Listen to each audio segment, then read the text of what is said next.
C S K ಅವರು ಇವತ್ತು ಮೊದಲನೇ ಗೆಲುವಿನ ನಿರೀಕ್ಷೆಯಲ್ಲಿದ್ದರು. ಪಂಜಾಬ್ ಅವರು ಧ್ವಂಸ ಮಾಡಾಕ್ಬಿಟ್ರು. Wonderful chase by Priyansh Arya, Shreyas Iyer, ಲಾಸ್ಟಲ್ಲಿ ಶೋನಿ ಶಶಾಂಕ್ ಸಿಂಗ್ ಮತ್ತು Prabhsimran Singh valuable knocks help ಆಯಿತು. ಹಾಯ್ ಹಲೋ ನಮಸ್ಕಾರ, welcome back to my YouTube channel. Video ಇಷ್ಟ ಆದರೆ ಲೈಕ್ ಮಾಡಿ, ಶೇರ್ ಮಾಡಿ, ಸಬ್ಸ್ಕ್ರೈಬ್ ಮಾಡಿ. ಫ್ರೆಂಡ್ಸ್ ಆ್ಯಂಡ್ ಫ್ಯಾಮಿಲಿಗೆ, ಕ್ರಿಕೆಟ್ ಲವರ್ಸ್ಗೆ ವಿಡಿಯೋನ ಶೇರ್ ಮಾಡಿ ಅಂತ ಹೇಳ್ತಾ, ಮ್ಯಾಚು ನಾನು ಅಂದ್ಕೊಂಡೆ ಫಸ್ಟ್ ಇನ್ನಿಂಗ್ಸ್ ಆದಮೇಲೆ ಚೇಸ್ ಮಾಡೋದು ಕಷ್ಟ ಇದೆ, ಯಾಕಂದರೆ ಡ್ಯೂ ಇಲ್ಲ ಚೆನ್ನೈ ಸೆಕೆಂಡ್ ಬ್ಯಾಟಿಂಗ್ ಆಡುವಾಗ, ಮೇ ಬಿ ಕಷ್ಟ ಆಗ್ಬೋದು ಅಂತ. ಬಟ್ ನನಗೆ ಆಮೇಲೆ ಅನಿಸಿದೆ ಏನಂದರೆ ಚೆನ್ನೈ ಬೌಲಿಂಗ್ ಏನೂ ಇಲ್ಲ, ಕಷ್ಟ ಇದೆ. ಈ ಬೌಲಿಂಗ್ ಅಟ್ಯಾಕಲ್ಲಿ ಸಖತ್ ಕಷ್ಟ. 220-230 ಹೊಡೆದ್ರೂ ಡಿಫೆಂಡ್ ಮಾಡೋದು ಕಷ್ಟ ಇದೆ. ಒಂದು ಮಟ್ಟಿಗೆ SRH ಅವ್ರದ್ದು ಚೆನ್ನಾಗಿತ್ತು, ಅವ್ರದ್ದು ಫೀಲ್ಡಿಂಗ್ ಖರಾಬಾಗಿದ್ರು, ಅಟ್ಲೀಸ್ಟ್ ವಿಕೆಟ್ ತೆಗಿತಿದ್ರು ರೆಗ್ಯುಲರ್ ಇಂಟರ್ವೆಲ್ಲಲ್ಲಿ.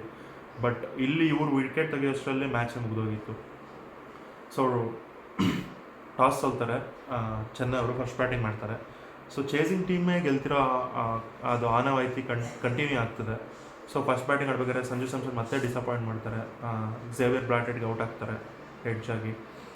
ಅದಾದಮೇಲೆ ಋತುರಾಜ್ ಗಾಯಕ್ವಾಡು ಮತ್ತು ಯಂಗ್ಸ್ಟರ್ ಆಯುಷ್ ಮಾತ್ರ ಸೀರಿಯಸ್ಲಿ ಎಂಥ ಪ್ರತಿಭೆ. ಬಟ್ ಚಾನ್ಸ್ ಸಿಕ್ತು, ಇಲ್ಲ ಅಂತಲ್ಲ, 2 ಚಾನ್ಸ್ ಸಿಕ್ತು. ಒಂದು ಚಹಲ್ ಬೌಲಿಂಗಲ್ಲೇ ಎರಡು ಚಾನ್ಸ್ ಸಿಕ್ತು ಅನ್ಸುತ್ತೆ ಅವ್ರಿಗೆ, 2 ಚಾನ್ಸ್ ಸಿಕ್ತು. ಅದಾದಮೇಲೆ ವೈಶಾಖ್ ವಿಜಯ್ ಕುಮಾರ್ ಬಂದು ಅವರೇ ಬಿಟ್ಟಿರ್ತಾರೆ ಕ್ಯಾಚ್ ಚಹಲ್ ಬೌಲಿಂಗಲ್ಲಿ. ಆಮೇಲೆ ಬಂದು ವೈಶಾಖ್ ವಿಜಯ್ ಕುಮಾರ್ ಬೌಲಿಂಗಲ್ಲಿ ವಿಕೆಟ್ ಸಿಗುತ್ತೆ, ಚಹಲೇ ಕ್ಯಾಚ್ ಹಿಡಿತಾರೆ. ಸೊ ಎಂಥ ಕೋಇನ್ಸಿಡೆನ್ಸ್ ನೋಡಿ, ಸಾಕಾಗಿತ್ತು. ಅದಾದಮೇಲೆ ಶಿವಮ್ ದುಬೆ ಒಳ್ಳೆ ಕಾಂಟ್ರಿಬ್ಯೂಷನ್ ಮಾಡ್ತಾರೆ, ಋತುರಾಜ್ ಗಾಯಕ್ವಾಡು ಆ್ಯಂಕರ್ ರೋಲ್ ಆಡ್ತಾರೆ. ಬಟ್ ಕಾರ್ತಿಕ್ ಶರ್ಮಾ, ಪ್ರಶಾಂತ್ ವೀರು ಓಕೆ ಅಷ್ಟೇನು ಇಂಪ್ರೆಸ್ ಮಾಡಿಲ್ಲ. ಬಟ್ ಸರ್ಫರಾಜ್ ಖಾನ್ ಅವರು ಮುಂಚೆ RCB ಆಡಿದ್ರು ಒಂದು ಸರಿ ರಾಜಸ್ಥಾನ್ ಮೇಲೆ ಅನ್ಕೋತೀನಿ, ಮೇ ಬಿ ಆವತ್ತು ಮ್ಯಾಚ್ ಅರ್ಧಕ್ಕೆ ನಿಂತೋಯ್ತು ಮಳೆ ಬಂದು. ಆ ಇನ್ನಿಂಗ್ಸಲ್ಲಿ 40 ರನ್ನೇನೋ ಹೊಡಿತಾರೆ ಅವರು. ಹೆಂಗೆ ಹೊಡಿತಾರೆ ಅಂದರೆ ಎಲ್ಲ ಆ ಕಡೆ ಈ ಕಡೆ ಬ್ಯಾಟ್ ಉಲ್ಟಾ ತಿರುಗಿಸಿ ಹೆಂಗೆ ಮಲ್ಕೊಂಡು ಕೂತ್ಕೊಂಡು ಹೆಂಗೆ ಸಿಕ್ಕರೆ ಹೆಂಗೆ ಬಿಸ್ತಿರ್ತಾರೆ, ಸೇಮ್ ಅದೇ ಥರನೇ ಒಳ್ಳೆ ಕೇಮಿ ಹೊಡೆದ್ರೆ 11 ಬಾಲ್ಗೆ 33 ರನ್ನೇ ನೋಡಿದ್ರೆ ಎಲ್ಲ ಬ್ಯಾಕ್ ಆಫ್ ದಿ ವಿಕೆಟೇ. ಅವಾಗ ನಂಗೆ ಅಲ್ಲಿ ಅನಿಸ್ತು, ಶ್ರೇಯಸ್ ಅಯ್ಯರು ಅವರು ಒಂದೇ ಟೀಮ್ ಆಡೋದು ಡೊಮೆಸ್ಟಿಕ್ಕಲ್ಲಿ, ಬಟ್ ಯಾಕೆ ಅವ್ರನ್ನ ರೀಡ್ ಮಾಡೋಕ್ಕಾಗಿಲ್ಲ ಅವ್ರಿಗೆ? ಮೇ ಬಿ ಅವ್ರಿಗೆ ಪೇಸ್ ಕೊಟ್ಟು ಪೇಸಲ್ಲೇ ಆ ಪೇಸ್ನ ಯೂಸ್ ಮಾಡಿಕೊಂಡು ಎಲ್ಲ ಬ್ಯಾಕ್ ಆಫ್ ದಿ ವಿಕೆಟೇ ಹೊಡಿತಿದ್ರು. ಪೇಸ್ ತೆಗೆದು ಆಡಿಸ್ಬೇಕು ಅನ್ನೋದು ಯಾಕೆ ಬಂದಿಲ್ಲ ಥಾಟ್ ಅನ್ನೋದು ನನಗೆ ಅರ್ಥ ಆಗಿಲ್ಲ. ಇಲ್ಲಾಂದರೆ ಮೇ ಬಿ ಇನ್ನೊಂದು 20 ರನ್ ಶಾರ್ಟ್ ಆಗಿರೋದೇನೋ. ಅವರು ಮುಂದೆ ಹೊಡೆಯೋದು ತುಂಬ ಕಮ್ಮಿ ಅವರು ಆ್ಯಕ್ಚುಲಿ ಹೇಳಬೇಕು ಅಂದರೆ ಸರ್ಫರಾಜ್ ಖಾನ್ ಕಮೆಂಟ್ರಿಯಲ್ಲೇ ಅದನ್ನೇ ಹೇಳ್ತಿದ್ರು ಅನಿಸುತ್ತೆ. ಬಟ್ ನನಗನ್ಸಿದ್ದು ಅಷ್ಟು ಅವ್ರು ಆಡಿದ್ದೆಲ್ಲ ಬ್ಯಾಕ್ ಆಫ್ ದಿ ವಿಕೆಟೇ ಜಾಸ್ತಿ ಆಡ್ತಾರೆ. ಮೇ ಬಿ ಅದೊಂದು ಮಿಸ್ ಮಾಡಿದ್ರು ಶ್ರೇಯಸ್ ಅಯ್ಯರು. ಮತ್ತು ಚಹಲ್ಗೆ ಅವ್ರ ಕೋಟನ ಕಂಪ್ಲೀಟೇ ಮಾಡಿಲ್ಲ, 3 ಓವರ್ಗೆ 22 ರನ್ನೇ ನಾವು ಕೊಡ್ತಾರೆ. ಅಲ್ಲಿ ಅವ್ರನ್ನ ಯಾಕೆ ಕಂಪ್ಲೀಟ್ ಮಾಡಿಲ್ಲ ಅದು ಗೊತ್ತಿಲ್ಲ. ಮೇ ಬಿ ಮ್ಯಾಚ್ ಗೆದ್ದಿರೋದ್ರಿಂದ ಇವೆಲ್ಲ ಲೆಕ್ಕಕ್ಕೆ ಬರಲ್ಲ. ಮೇ ಬಿ ಶಿವಮ್ ದುಬೆ ಬಂದರು ಅಂದ್ಬಿಟ್ಟು ಹಾಕ್ಸಿಲ್ಲ ಅನ್ಸುತ್ತೆ. ಬಟ್ ನೀವು ನೋಡಿದ್ರೆ ಲಾಸ್ಟ್ ಮ್ಯಾಚಲ್ಲಿ ಜಡೇಜಾ ಔಟ್ ಮಾಡ್ತಾರೆ ಶಿವಮ್ ದುಬೆನ ಸ್ಪಿನ್ ಅವರು. ಬಟ್ ಚಹಲ್ ಆಲ್ರೆಡಿ ಔಟ್ ಮಾಡಿದ್ದಾರೆ. ಬಟ್ ಯಾಕೆ ಹಾಕ್ಸಿಲ್ಲ ಅನ್ನೋದು ನನಗಿನ್ನೂ ಗೊತ್ತಿಲ್ಲ. ಅದಕ್ಕೆ ಏನು ರೀಸನ್ ಹೇಳ್ತಾರೆ ಅಂತ ನೋಡಬೇಕು. ನಾನು ಮ್ಯಾಚ್ ಮುಗಿದ ತಕ್ಷಣ ವೀಡಿಯೋ ಮಾಡ್ತಾಯಿದ್ದೀನಿ. ಋತುರಾಜ್ ಗಾಯಕ್ವಾಡ್ ಬಂದಿದ ತಕ್ಷಣ ಒಳ್ಳೆ ಹಾಫ್ ಸೆಂಚುರಿ ಪಾರ್ಟ್ನರ್ಶಿಪ್ ಬರುತ್ತೆ ಋತುರಾಜ್ ಗಾಯಕ್ವಾಡು ಮತ್ತು ಆಯುಷ್ ಮಾತ್ರ ಜೊತೆಯಲ್ಲಿ. ಅದನ್ನು ಬ್ರೇಕ್ ಮಾಡ್ತಾರೆ ಚಹಲ್ ಬಂದು. ಅದಾದಮೇಲೆ ರೆಗ್ಯುಲರ್ ಇಂಟರ್ವ್ಯೂಸಲ್ಲಿ ಹೋಗ್ತಾನೆ ಇರುತ್ತೆ ವಿಕೆಟ್ಗಳು.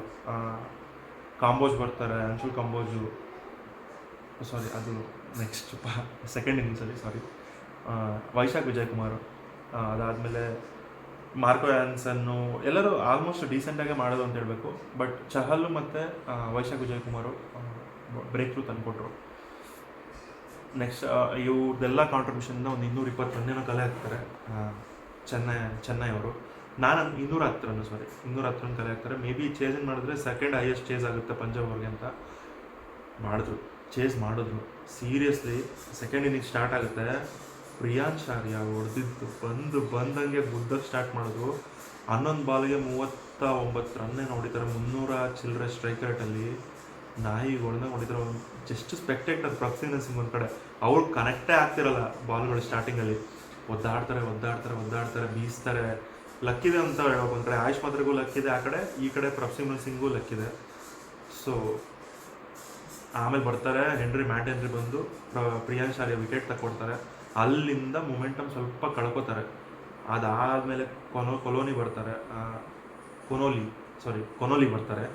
ಕೊನೋಲಿ ಮತ್ತು ಪ್ರಭ್ಸಿಮ್ರನ್ ಸಿಂಗ್ ನಡುವೆ ಡೀಸೆಂಟ್ ಪಾರ್ಟ್ನರ್ಶಿಪ್ ಬರುತ್ತೆ. ಅಲ್ಲಿ ರನ್ಔಟ್ ಆಗುತ್ತೆ. ಪ್ರೊಫೆಷನಲ್ ಸಿಂಗ್ ಆ್ಯಕ್ಚುಲಿ ಅಲ್ಲಿ ರನ್ನೇ ಇರಲ್ಲ, ಗ್ಯಾಂಬಲ್ ಮಾಡ್ತಾರಲ್ಲಿ ಆ್ಯಕ್ಚುಲಿ ಸರ್ಫಸ್ನ ಮಿಸ್ಫೀಲ್ಡ್ ಆದಮೇಲೆ ಅದು ರನ್ಔಟ್ ಆಗುತ್ತೆ. ಅದ್ರ ಬಗ್ಗೆ ಆ್ಯಕ್ಚುಲಿ ನಾರ್ಮಲಾಗಿ ಮಿಸ್ಫೀಲ್ಡ್ ಮಾಡಿ ರನ್ಔಟ್ ಆಗಿರೋದು ತುಂಬ ಸರಿ ನೋಡಿದ್ದೀನಿ ನಾನು. ಬಟ್ ಅದು ಅಲ್ಲಿ ಆಡೋ ಬ್ಯಾಟ್ಸ್ಮನ್ಗಳಿಗೆ ಗೊತ್ತಿರಲ್ವಾ ಅಂತ, ಮೇ ಬಿ ಅಲ್ಲೇ ಇರ್ತಾರೆ, ಮಿಸ್ಫೀಲ್ಡ್ ಆಗಿದೆ ಅಂತ ಓಡೋಕ್ಕೆ ಸ್ಟಾರ್ಟ್ ಮಾಡ್ತಾರೆ, ಇಮಿಡಿಯೇಟ್ ರನ್ಔಟ್ ಆಗುತ್ತೆ. ಅದಾದಮೇಲೆ ಶ್ರೇಯಸ್ ಅಯ್ಯರ್ ಬರ್ತಾರೆ, ಕ್ಯಾಪ್ಟನ್ ಇನ್ಸು. ನನಗನ್ಸಿದ್ದು Shreyas Iyer white ball after Rohit Sharma ಮತ್ತು ವಿರಾಟ್ ಕೊಹ್ಲಿ ಆದಮೇಲೆ one of the best white ball cricketer ಅಂತ ಅನಿಸ್ತು ನನಗೆ. ಸೀರಿಯಸ್ಲಿ ಅವ್ರು ಲಾಸ್ಟ್ ಸೀಸನಿಂದ ನೋಡ್ಕೊಂಬಂದ್ರೆ ಶಾರ್ಟ್ ಬಾಲ್ನ ಆಡೋದು ಕಲ್ತ್ಬಿಟ್ಟಿದ್ದಾರೆ, ಸ್ಪಿನ್ನರ್ ಚೆನ್ನಾಗಿ ಆಡ್ತಾರೆ, ನಾರ್ಮಲ್ ಪೇಸರ್ಸ್ಗೆ ಚೆನ್ನಾಗಿ ಆಡ್ತಾರೆ, ಆಲ್ಮೋಸ್ಟ್ ಗ್ರೌಂಡು ಎಲ್ಲ ಸೈಡು ಹೊಡೆಯೋಕ್ಕೆ ಸ್ಟಾರ್ಟ್ ಮಾಡಿದ್ರು, ಹೊಡೆದಿದ್ದಾರೆ ಆಲ್ರೆಡಿ. ಅಂಥವ್ರಿಗೆ T20 ಟೀಮಲ್ಲಿ ಅಥವಾ ಇಂಡಿಯನ್ ಟೀಮಲ್ಲಿ ಚಾನ್ಸ್ ಕೊಡೋಕ್ಕೆ ಇಷ್ಟು ಯೋಚನೆ ಮಾಡ್ತಿದ್ದಾರೆ ಅಂದರೆ ದೊಡ್ಡ ಕನ್ಸರ್ನ್ ಇದೆ. ಆ್ಯಕ್ಚುಲಿ ಅವ್ರು ಕ್ಯಾಪ್ಟನ್ಸಿ ಕೊಡಬೇಕು ಅವ್ರಿಗೆ, ಅಂಥ ಕೇಪಬಲ್ ಇರೋ ಪ್ಲೇಯರ್ ಶ್ರೇಯಸ್ ಅಯ್ಯರ್. ಬಟ್ ನೋಡಬೇಕು ಈ ಸೀಸನ್ ಹೆಂಗಾಗುತ್ತೆ ಅಂತ. ಬಟ್ ಒಳ್ಳೆ ಇನ್ನಿಂಗ್ಸ್ ಆಡ್ತಾರೆ. ಬಟ್ ಏನಂದರೆ ಮ್ಯಾಚ್ ಕಂಪ್ಲೀಟ್ ಮಾಡೋಕ್ಕಾಗಿಲ್ಲ. ಅನ್ಶುಲ್ ಕಂಬೋಜ್ ಬಂದು ಮ್ಯಾಚ್ ವಿಕೆಟ್ ತೆಗಿತಾರೆ. ಅದಕ್ಕಿಂತ ಮುಂಚೆ ಕೊನೋಲಿದು ಅವರೇ ವಿಕೆಟ್ ತೆಗಿತಾರೆ, ಫುಲ್ ಟಾಸ್ ಹಾಕಿ.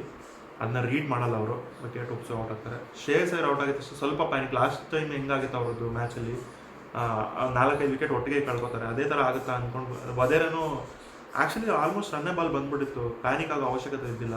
ಹೊಡೆಯೋಕೆ ಹೋಗಿ ಅವರು ಔಟ್ ಆಗ್ತಾರೆ ವಧೇರ. ಅದಾದಮೇಲೆ ಬರ್ತಾರೆ ಸ್ಟೋಯ್ನಿಸು ಮತ್ತು ಶಶಾಂಕ್ ಸಿಂಧು. ಏನೂ ಪ್ಯಾನಿಕ್ ಆಗದೆ ಒಳ್ಳೆ ಬೌಂಡ್ರಿಗಳು ಪಿಕ್ ಮಾಡಿ ಚೆನ್ನಾಗಿ ಆಡಿ ಮ್ಯಾಚ್ನ ಗೆಲ್ಲಿಸ್ತಾರೆ. ಆಲ್ಮೋಸ್ಟ್ 200+ ಚೇಸ್ ಮಾಡಿರೋದು ಇವರೇನ ಅನಿಸುತ್ತೆ ಜಾಸ್ತಿ. ನನಗೆ ಈ ಟೀಮ್ನ ನೋಡ್ತಿದ್ರೆ ತುಂಬ ಲಾಸ್ಟ್ ಇಯರ್ಗಿಂತ ತುಂಬ ಸಾಲಿಡಾಗಿ ಅನಿಸ್ತಿದೆ. ಮೇ ಬಿ ಬೌಲಿಂಗಲ್ಲಿ ಸ್ವಲ್ಪ ಹರ್ಷದೀಪ್ದು ಸ್ವಲ್ಪ ಕನ್ಸರ್ನ್ ಇದೆ ಅನಿಸ್ತಿದೆ, ಅವ್ರಿಗೆ ವಿಕೆಟ್ ಸಿಗ್ತಿಲ್ಲ ಅದು ಅನ್ನೋದು ಬಿಟ್ಟರೆ ಬೇರೆ ಎಲ್ಲನೂ ಸಖತ್ತಾಗಿದೆ. ಬ್ಯಾಟಿಂಗ್ ಡೆಪ್ತ್ ಚೆನ್ನಾಗಿದೆ. ಕೊನೋಲಿ ಬಂದು ಅವ್ರು ಇನ್ನೂ ಪವರ್ ಆ್ಯಡ್ ಮಾಡ್ತಿದ್ದಾರೆ, ಬ್ಯಾಟಿಂಗ್ ಪವರು, ಬ್ಯಾಟಿಂಗ್ ಡೆಪ್ತ್ ಎಲ್ಲಿವರೆಗೂ ಇದೆ ಆ್ಯಕ್ಚುಲಿ ಹೇಳ್ಬೇಕು ಅಂದರೆ. ಭಯಂಕರ ಟೀಮ್ ಆ್ಯಕ್ಚುಲಿ. ಒಂದು ಕಡೆಯಲ್ಲಿ ಮುಂಬೈಗೂ ವೀಕ್ನೆಸ್ ಇದೆ ಅಂತ ಹೇಳ್ಬೋದು, ಬಟ್ ಪಂಜಾಬ್ ಮಾತ್ರ ವೀಕ್ನೆಸ್ಸು ಅಂದರೆ ಅವರೇ ಏನಾದರೂ ಕೈ ಚೆಲ್ಕೊಂಡು ಮ್ಯಾಚು ಪ್ಯಾನಿಕ್ ಬಟನ್ ಒತ್ಬಿಟ್ಟು ಮ್ಯಾಚ್ ಕೈ ಬಿಟ್ಟರೆ ಬಿಡ್ಬೋದು. ಬಿಟ್ಟರೆ ನನಗೆಲ್ಲೋ ಅದರಲ್ಲಿ ಇಷ್ಟು ಆ ಟೀಮಲ್ಲಿ ವಧೇರೋ ಒಂದು ಸ್ವಲ್ಪ ವೀಕ್ ಲಿಂಕ್ ಅಂತ ಅನಿಸ್ತಿದೆ. ಅವರು ಪ್ರೆಸರ್ ಸಿಚುವೇಷನಲ್ಲಿ ಯಾವಾಗಲೂ ಕೈ ಕೊಟ್ಟಿದ್ದಾರೆ. ಯಾವುದೋ ಒಂದು RCB ಮ್ಯಾಚ್ ಮೇಲೆ ಮಾತ್ರ ನಿಂತು ಗೆಲ್ಸ್ಕೊಟ್ಟಿದ್ದಾರೆ, ಅದು ಮಳೆ ಬಂದಿರೋ ಟೈಮಲ್ಲಿ. ಅದೊಂದು ಬಿಟ್ಟರೆ ಬೇರೆ ಯಾವ ಮ್ಯಾಚಲ್ಲೂ ಅಷ್ಟು ಚೆನ್ನಾಗಿ ಆಡಿಲ್ಲ ಆ್ಯಕ್ಚುಲಿ ಅವ್ರು ಹೇಳ್ಬೇಕಂದ್ರೆ. ಮೇ ಬಿ ಆಡಿದಾರೇನೋ ನನಗೆ ನೆನಪಿಲ್ಲ, ಬಟ್ ಜಾಸ್ತಿ ಆಡಿಲ್ಲ. ಲಾಸ್ಟ್ 2 ಗೇಮಲ್ಲೂ ಅವ್ರು ಅದೇ ಥರ ಔಟ್ ಆಗ್ತಾರೆ. ನನಗೆ ಶ್ರೇಯಸ್ ಅಯ್ಯರ್ದು ಅಷ್ಟೇ, ಅವರು ಇದ್ದು ಮ್ಯಾಚ್ನ ಗೆಲ್ಲಿಸ್ಬೇಕಿತ್ತು ಲಾಸ್ಟ್ವರೆಗೂ, ಬಟ್ ಅದೊಂದು ಮಿಸ್ ಆಯಿತು. ಬಟ್ ಪೈಸಾ ವಸೂಲ್ ಮ್ಯಾಚ್ ಇವತ್ತು ಸಖತ್ತಾಗಿತ್ತು ಮ್ಯಾಚ್ ಲಾಸ್ಟ್ವರೆಗೂ. ಎಲ್ಲಿ ಕಂಟ್ರೋಲ್ ತಪ್ಪಿದೆ ಅಂತ ಅನಿಸಿಲ್ಲ. ಮೇ ಬಿ ಆ ವಿಕೆಟ್ ಬಿದ್ದಾಗ ಏನೋ ಒಂದು ಎಡ್ಜ್ ಚಾನ್ಸ್ ಇದೆ, ಸ್ವಲ್ಪ ಚಾನ್ಸ್ ಇದೆ CSK ಕಡೆಗೆ ಅಂತ. ಬಟ್ ಬೆಟರ್ ಬೌಲಿಂಗ್ ಇದ್ದಿದ್ರೆ ಕಷ್ಟ ಆಗ್ತಿತ್ತು ಆ್ಯಕ್ಚುಲಿ. ಬೌಲಿಂಗ್ ವೀಕ್ ಇರೋದ್ರಿಂದನೇ ಮ್ಯಾಚ್ ಸೋತಿದ್ದು CSK. ಬ್ಯಾಟಿಂಗ್ ಇದ್ದರೆ ಬೌಲಿಂಗ್ ಇರಲ್ಲ, ಬೌಲಿಂಗ್ ಇದ್ದರೆ ಬ್ಯಾಟಿಂಗ್ ಇರಲ್ಲ, ಇಲ್ಲ ಎರಡೂ ಇರಲ್ಲ CSKಗೆ. ಎಲ್ಲ ಕಡೆ ಹಳದಿ ಆಗ್ತೈತೆ ಅವ್ರಿಗೆ ಎಲ್ಲೆಲ್ಲಿ ಅಂತ ನಾನು ಹೇಳೋದು. ಸೀರಿಯಸ್ಲಿ ತುಂಬ ಕಷ್ಟ ಇದೆ ಇವ್ರು ಕಮ್ಬ್ಯಾಕ್ ಮಾಡಬೇಕು ಅಂದರೆ. ನೆಕ್ಸ್ಟ್ RCB ಮೇಲಿದೆ, ಅದು ಬ್ಯಾಂಗ್ಳೂರಲ್ಲಿ. ಒಂದು ರೆಕಾರ್ಡ್ ನೋಡಿದೆ, 7 ಮ್ಯಾಚಲ್ಲಿ 6 ಮ್ಯಾಚ್ ಪಂಜಾಬ್ ಗೆದ್ದಿದೆ, 1 ಮ್ಯಾಚ್ ಮಾತ್ರ CSK ಗೆದ್ದಿದೆ. ಅಂದರೆ ಇಷ್ಟು ಡಾಮಿನೇಟ್ ಮಾಡಿದ್ದಾರೆ ಪಂಜಾಬ್ ಅವರು CSK ಮೇಲೆ. ಸೀರಿಯಸ್ಲಿ ರೆಡ್ ಆ್ಯಂಡ್ ಎಲ್ಲೋ ಎಲ್ಲಿ ರೆಡ್ ಇದ್ದರೆ ಅಲ್ಲಿ ಎಲ್ಲೋಗೆ ಬರ್ಸ್ತಾರೆ ಸರಿಯಾಗಿ ಅಂತ ಆಯಿತು. ಈ ಕಡೆ RCB, ಈ ಕಡೆ ಪಂಜಾಬು. ನೋಡ್ಬೇಕು ಏನಾಗುತ್ತೆ ಅಂತ. ಸಂಡೇ ಮ್ಯಾಚು, ನಾಳೆ ಡಬಲ್ ಹೆಡರ್ ಇದೆ. ಅದ್ರ ಬಗ್ಗೆ ವಿಡಿಯೋ ಮಾಡ್ಬೇಕು ಆ್ಯಕ್ಚುಲಿ, ಗೊತ್ತಿಲ್ಲ ಯಾವಾಗ ಆಗುತ್ತೆ ಅಂತ. ಬರೀ ರಿವ್ಯೂ ಮಾಡೋಕ್ಕೆ ಆಗಿದೆ ಟೈಮು. ಇವತ್ತು ಚೆನ್ನಾಗಿತ್ತು ಮ್ಯಾಚ್ ಆ್ಯಕ್ಚುಲಿ, ಇಂಟ್ರೆಸ್ಟಿಂಗ್ ಆಗಿತ್ತು. ಎಸ್ಪೆಷಲಿ CSK ಅವರು ಚೆನ್ನಾಗಿ ಆಡೋದು ಆ್ಯಕ್ಚುಲಿ. ಇನ್ನೂ ಪ್ರಶಾಂತ್ ವೀರ್, ಕಾರ್ತಿಕ್ ಶರ್ಮಾ ಅವ್ರು ಇನ್ನೂ ಚೆನ್ನಾಗಿ ಆಡಬೇಕು. ಅಷ್ಟು ಪ್ರೈಸ್ ಟ್ಯಾಗ್ಗೆ ಆ ಬರ್ಡನ್ನ ಅವ್ರು ಆ್ಯಕ್ಚುಲಿ ಕಿತ್ತು ಬಿಸಾಕ್ಬೇಕು. ಅದನ್ನು ನಾವು ನಾರ್ಮಲ್ ಪ್ಲೇಯರ್ಸು ಬಂದು ಆಡ್ತಾಯಿದ್ವಿ ಅನ್ನೋ ಅದನ್ನು ತುಂಬಿಸ್ಬೇಕು.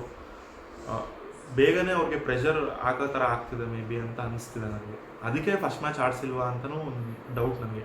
ಒಬ್ಬರನ್ನ ಕಾರ್ತಿಕ್ ಆಡಿಸಿ ಪ್ರಶಾಂತ್ನ ಆಡಿಸ್ತಾ ಇರೋದಕ್ಕೆ ಅದೇ ರೀಸನ್. ಇವತ್ತು ಇನ್ನೂ ಆಡಿಸಿದ್ರು. ಮ್ಯಾಟ್ ಎಂಟ್ರಿನೂ ವಿಕೆಟ್ ತೆಗಿತಾರೆ ಪ್ರಿಯಾಂಶ್ ಆರ್ಯ, ಅದು ಕ್ರೇಜಿ ಅನಿಸ್ತು. ಅದು ಎಲ್ಲನೂ ಅಂದರೆ ಇವಾಗ ಒಂದು ಒಳ್ಳೆ ಸ್ಟಾರ್ಟ್ ಸಿಕ್ಕಿದ್ಮೇಲೆ ಎಲ್ಲ ಬಾಲ್ನೂ ಹೊಡೆಯೋ ಅವಶ್ಯಕತೆ ಇಲ್ಲ ನಿಮಗೆ.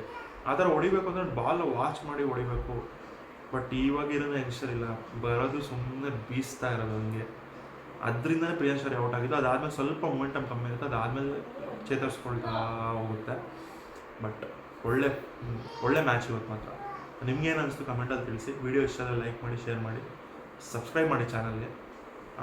ಸ್ವಲ್ಪ ನನಗೆ ಅನಿಸ್ತಿದೆ ಆ್ಯಕ್ಚುಲಿ, ಸ್ವಲ್ಪ ನನ್ನ ಕಮ್ಯುನಿಕೇಷನ್ನು ಮೆಮೊರಿ ಪವರ್ ಸ್ವಲ್ಪ ಕಮ್ಮಿ ಆಗ್ಬಿಟ್ಟಿದೆ. ಯಾರು ಎಷ್ಟು ವಿಕೆಟ್ ತೆಗೆದಿದ್ದಾರೆ ಮ್ಯಾಚ್ ನೋಡಿದೆ, ಕುತ್ಕೊಂಡು ಫುಲ್ ನೋಡಿದ್ದೀನಿ, ಆದರೂ ನನಗೆ ನೆನಪು ಬರ್ತಿಲ್ಲ ಯಾರ್ದು ಎಷ್ಟು ವಿಕೆಟ್ ಅಂತ.